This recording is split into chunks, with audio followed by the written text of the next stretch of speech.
اگلا رکوع بڑا پیارا اور بڑا قیمتی ہے، سورہ انعام کا 19واں رکوع، بڑی اہم معاشرتی ہدایات عطا ہو رہی ہیں، اور یہ وہ ہدایات ہیں جو بنی اسرائیل کو بھی عطا کی گئی تھی، تورات میں بھی ان کا ذکر ہے، البتہ یہاں مختصراً، اور انشاءاللہ جب ہم سورہ بنی اسرائیل کا مطالعہ کریں گے تو اس کے تیسرے اور چوتھے رکوع میں یہ تفصیلات زیادہ ہمارے سامنے آئیں گی ان ہدایات کے بارے میں۔ فرمایا قُلْ تَعَالُوا أَتْلُوا مَا حَرَّمَ رَبُّكُمْ عَلَيْكُمْ، اے نبی علیہ السلام فرمائیے آؤ میں پڑھ کر سناؤں جو حرام کیا ہے تم پر تمہارے رب نے، تم نے تو من چاہے فیصلے کر لی، آؤ میں تمہیں بتاؤں اللہ نے کس بات کا حکم دیا اور اللہ تعالیٰ نے کیا تم پر حرام کیا ہے۔ اللہ تشرکوا بہ شیئا، کہ اللہ کے ساتھ کسی کو شریک نہ ٹھہراؤ، وبالوالدین احسانا، اور والدین کے ساتھ حسن سلوک کرو۔ اللہ کے ساتھ شرک کرنا حرام، والدین کی نافرمانی کرنا، ان کے حکم کو توڑنا جو شریعت کے مطابق ہو، شریعت کے خلاف حکم دے ماں باپ تو بات نہیں ماننی، شریعت کے مطابق ان کا حکم ہے اس کو توڑنا یہ بھی حرام ہے، یہ بھی جائز نہیں ہے تمہارے لیے۔ اس انداز سے ان ہدایات کو سمجھنے کہ کیا کرنے کا حکم ہے اور وہ نہ کی جائے تو وہ بھی حرام ہے، یعنی اس سے روکا گیا ہے۔ وَبِالْوَالِدَيْنِ إِحْسَانًا، اور والدین کے ساتھ نیک سلوک کرو، حسن سلوک کرو۔ وَلَا تَقْتُلُوا أَوْلَادَكُم مِّنْ إِمْلَاقٍ، اور اپنی اولاد کو مفلسی کے ڈر سے قتل نہ کرو۔ آج بھی بہت کچھ ایسا ہو رہا ہے فیملی پلاننگ کے نام پر، تفصیل کچھ ہم بیان کریں گے سورہ بنی اسرائیل کے تیسرے اور چوتھے رکوع میں 15ویں پارے میں انشاءاللہ۔ نحن نرزقکم وإیاہم، ہم تمہیں رزق عطا کرتے ہیں اور ان کو بھی عطا کرتے ہیں، تمہارا خالق و رازق بھی اللہ، تمہاری اولاد کا خالق اور رازق بھی اللہ، پوری کائنات کا رازق اللہ سبحانہ وتعالی۔ وَلَا تَقْرَبُوا الْفَوَاحِشَ مَا ظَهَرَ مِنْهَا وَمَا بَطَنَ، اور تم بے حیائی کی باتوں کے قریب نہ جاؤ جو ان میں سے کھلی ہوں یعنی ظاہری ہوں یا پوشیدہ، تنہائی میں زنا کی حرکتیں ہو رہی ہیں، تنہائی میں گناہ کے کام ہو رہے ہوں، ان سے بھی بچو، ظاہر میں بھی گناہوں کے کام سے بچو۔ وَلَا تَقْتُلُوا النَّفْسَ الَّتِي حَرَّمَ اللَّهُ إِلَّا بِالْحَقِّ، اور جس جان کو اللہ تعالیٰ نے حرمت عطا کر دی اسے قتل نہ کرو مگر حق کے ساتھ۔ انسانی جان محترم ہے نا، قتل نہ کرنا مگر حق کے ساتھ، یعنی جہاں شریعت کا حکم ہے قاتل کو قصاص میں قتل کیا جائے گا، اور اسی طریقے سے بعض ڈاکوؤں کی سزا یا اسلامی حکومت واقعی شرعی اسلامی حکومت ہو اس کے باغیوں کی سزا قتل بیان کی گئی، یہ حق کے ساتھ قتل ہے، اس کے علاوہ انسانی جان محترم میں قتل نہ کرو۔ ذالکم وصاکم بہ لعلکم تعقلون، یہ ہے جس کا تمہیں اللہ حکم دیتا ہے تاکہ تم سمجھو۔ کتنے پیارے احکامات اللہ عطا فرما رہا ہے جان کی حرمت، مال کی حرمت، آبرو کی حرمت کے تعلق سے۔ وَلَا تَقْرَبُوا مَالَ الْيَتِيمِ إِلَّا بِالَّتِي هِيَ أَحْسَنُ حَتَّى يَبْلُغَ أَشُدَّهُ، اور یتیم کے مال کے قریب بھی نہ جاؤ مگر اس طور پر کہ وہ جو بہت بہترین ہو، بہت عمدہ انداز سے یتیم کے ساتھ معاملہ و سلوک کرنا۔ حَتَّى يَبْلُغَ أَشُدَّهُ، یہاں تک کہ وہ اپنی پختہ عمر کو پہنچ جائے، سمجھ بوجھ اس کو آ جائے، نکاح کی عمر کو پہنچ جائے، معاملات کو سمجھنے کے قابل ہو جائے، پھر اس کا مال اس کے حوالے کیا جا سکتا ہے۔ ورنہ یتیم کا مال تمہاری سرپرستی میں گویا آگے تو اس کی تم نے حفاظت کرنی ہے۔ وَأَوْفُوا الْكَيْلَ وَالْمِيزَانَ بِالْقِسْطِ، اور انصاف کے ساتھ یعنی عدل کے ساتھ ناپ تول پورا کرو۔ لَا نُكَلِّفُ نَفْسًا إِلَّا وُسْعَهَا، ہم کسی کو ذمہ دار نہیں ٹھہراتے مگر اتنا جس کا کہ اس کی قدرت میں ہو، جس قدر اس کی وسعت ہو۔ حتی الامکان ناپ تول کے معاملات کو درست رکھنے ہیں، کبھی کبھی کوتاہی ہو جائے تو اللہ معاف فرمانے والا ہے، کیوں؟ اللہ اتنا ہی ذمہ دار ٹھہراتا ہے بندے کو جتنا بندے کی وسعت یعنی کیپیسٹی ہوتی ہے۔ وَإِذَا قُلْتُمْ فَعْدِلُوا وَلَوْ كَانَ ذَا قُرْبَىٰ، اور جب تم بات کرو تو عدل کی بات کرو چاہے رشتہ دار ہی کا معاملہ کیوں نہ ہو۔ یہ باتیں سورہ نساء سورہ مائدہ میں آ گئیں، نہ محبت آڑے آئے نہ دشمنی آڑے آئے عدل کی بات کہنے اور کرنے میں۔ وَبِعَهْدِ اللَّهِ أَوْفُوا، اور اللہ کے عہد کو پورا کرو، اس کی بندگی کا عہد، اس کو تم نے معبود مانا، سمعنا وأطعنا کا عہد کو پورا کرو۔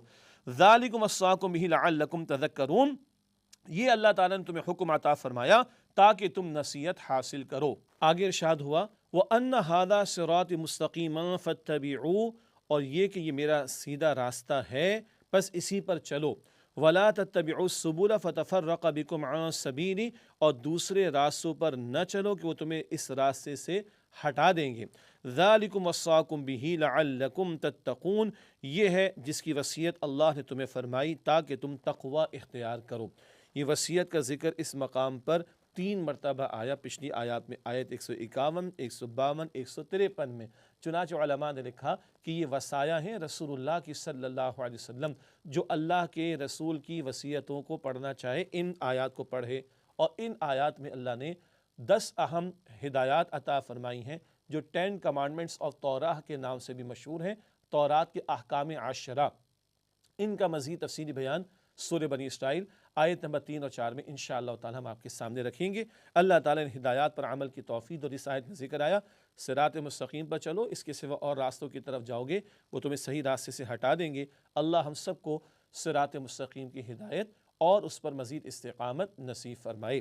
ثم آتینا موسیٰ الکتاب تماما علی الذی احسن، پھر ہم نے موسیٰ علیہ السلام کو کتاب عطا فرمائی اس بندے پر اپنی نعمت پوری کرنے کے لیے جس نے عمدگی کا رویہ اختیار کیا، احسان کی روش، وتفصیلا لکل شیء، اور ہر شے کی تفصیل کے لیے، وہدی ورحمۃ لعلہم بلقاء ربہم یؤمنون، اور ہدایت و رحمت کے لیے تاکہ وہ اپنے رب سے ملاقات پر ایمان لے آئیں۔ پہلے تورات اللہ تعالیٰ نے نازل فرمائی بندوں کی رہنمائی کے لیے، البتہ اب اس میں تحریف ہو چکی۔ البتہ جب تورات موجود تھی اور اپنی اصل شکل میں موجود تھی، ہدایت کی تفصیل بھی تھی، اس میں ہدایت و رحمت کا معاملہ بھی تھا، اور ایمانیات کا بیان بھی تھا، اور احکامات شریعت بھی ذکر کیے گئے۔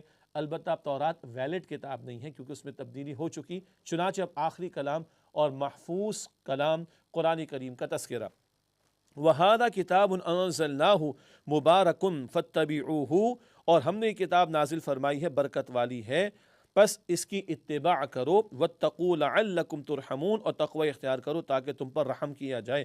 قرآن برکت والی کتاب ہے اور اس کی اتباع مطلوب ہے، تلاوت بھی، سمجھنا بھی، اور پھر اس کی پیروی، اس کے پیچھے پیچھے آنا، اس کو اپنا امام بنانا۔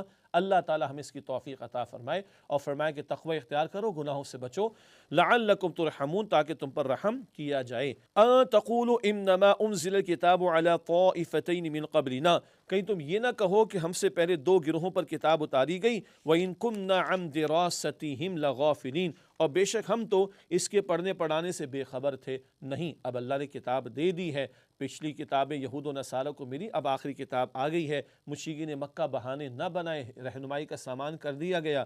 او تقولوا لو انا انزل علینا الکتاب لکنا اہدی منہم، یا تم کہیں یہ کہو کہ اگر ہم پر کتاب اتاری جاتی تو ہم زیادہ ہدایت پر ہوتے ان سے۔ فقد جاءکم بینۃ من ربکم وہدی ورحمہ، بس تمہارے پاس یقیناً تمہارے رب کی طرف سے روشن دلیل، ہدایت و رحمت آ گئی۔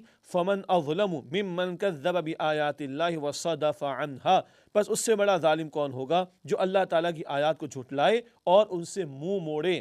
اب مشرکین مکہ کے سامنے قرآن کی دعوت موجود ہے، کیوں اعراض کرتے ہیں؟ سنجزی الذین یصدفون عن آیاتنا سوء العذاب بما کانوا یصدفون، ہم ان لوگوں کو جلد سزا دیں گے جو منہ موڑتے ہیں ہماری آیتوں سے، سزا دیں گے برے عذاب کے ذریعے، اس کے بدلے میں کہ وہ منہ موڑ لیا کرتے تھے۔ اللہ تعالیٰ نے ہمیں توفیق دے، ہم قرآن پاک پر ایمان رکھتے ہیں، اللہ تھامنے کی توفیق دے۔ ماہ رمضان میں بھی پوری زندگی اس قرآن پاک کو ہم تھامیں اور اس کے تقاضوں پر عمل کریں، اسی میں ہماری خیر اور نجات ہے۔ هل ينظرون الا ان تأتيهم الملائکۃ او یأتی ربک او یأتی بعض آیات ربک، کیا وہ انتظار کر رہے ہیں اس بات کا کہ ان کے پاس فرشتے آ جائیں، یا آپ کے رب کا حکم آ جائے، یا آپ کے رب کی کچھ نشانیاں آ جائیں؟ رب کا حکم آ جائے مراد عذاب کا فیصلہ ہو جائے، فرشتے آ جائیں مراد عذاب کا فیصلہ لے کر آ جائیں، یا آپ کے رب کی کچھ نشانی یعنی قیامت کی کچھ بڑی نشانیاں ظاہر ہو جائیں۔ یوم یأتی بعض آیات ربک، جس دن آئے گی آپ کے رب کی کوئی بڑی نشانی، لا ينفع نفسا ایمانها لم تکن آمنت من قبل، کسی کے کام نہ آئے گا اس کا ایمان لانا جو پہلے سے ایمان نہ لایا تھا، او کسبت فی ایمانہا خیرا، یا اپنے ایمان میں کوئی بھلائی نہ کمائی تھی۔ مراد ہے کہ بڑی نشانیاں، ایک مراد قیامت کی بڑی نشانیاں ظاہر ہو جانے کے بعد تو قیامت برپا ہوگی، پھر مہلت عمل ختم، اب ایمان لانے کا یا کوئی خیر کے کام کرنے کا کوئی فائدہ نہیں، نہ مہلت بچے گی نہ کوئی فائدہ ہوگا۔ قل انتظروا انا منتظرون، آپ فرما دیجئے انتظار کرو اور ہم بھی انتظار کرنے والے ہیں۔ ان الذین فرقوا دینہم وکانوا شیعا لست منہم فی شیء، بے شک جن لوگوں نے تفرقہ ڈالا اپنے دین میں اور گروہ در گروہ ہو گئے، آپ کا ان سے کوئی تعلق نہیں، اصل دین سے ہٹ گئے، من چاہی باتوں کو مشرکین نے اختیار کر لیا، کھیل تماشوں کو دین کی جو ہے وہ شکل دے دی معاذ اللہ، یا دین کے طور پر اختیار کر لیا، آپ کا ایسے لوگوں سے کوئی تعلق نہیں۔